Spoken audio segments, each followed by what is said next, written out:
સર્વ શ્રીમદ ભગવદ્ ગીતા પ્રેમી ભાઈ બહેનોને મારા જય યોગેશ્વર.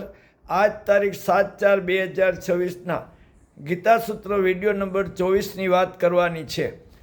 ભગવાન દત્તાત્રેયના 7મા ગુરુ તરીકે સૂર્ય પાસેથી એ શીખવાનું છે કે તે સમુદ્રમાંથી જળ ખેંચે છે અને યોગ્ય સમયે વરસાદ વરસાવે છે, પણ તેમાં આસક્ત થતો નથી. 8મા ગુરુ તરીકે કબૂતર પાસેથી એ શીખવાનું છે કે ગૃહસ્થે વિષયોમાં સુખ શોધતો રહીને પોતાના પરિવાર સહિત દુઃખી થવાની જરૂર નથી.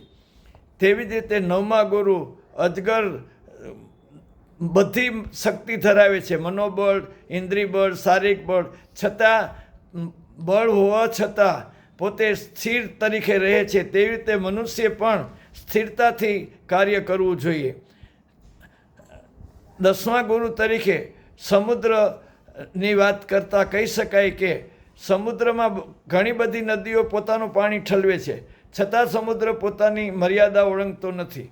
પાણી ન આવે, નદીઓ ન આવે તો સુકાઈ જતો નથી. તે જ પ્રમાણે મુનિએ પણ સમુદ્રથી અથવા તો સમૃદ્ધિથી હરખાવવું જોઈએ નહીં, અને સમૃદ્ધિ ન હોય તો શોક કરવો જોઈએ નહીં. એવી રીતે સ્થિર રહેવું જોઈએ. 11મા ગુરુ તરીકે પતંગિયું પરવશ થઈને અગ્નિમાં બળી મરે છે. તે જ રીતે અચેતેન્દ્રિય વ્યક્તિએ દેવમાયા રૂપી સ્ત્રીને જોઈને તેના મોહમાં ફસાઈને અંધકારમય ઘોર નરકમાં પડવું જોઈએ નહીં. 12મા ગુરુ તરીકે બ્રહ્મર પાસેથી એ શીખવાનું છે કે નાના મોટા સર્વ પુષ્પોમાંથી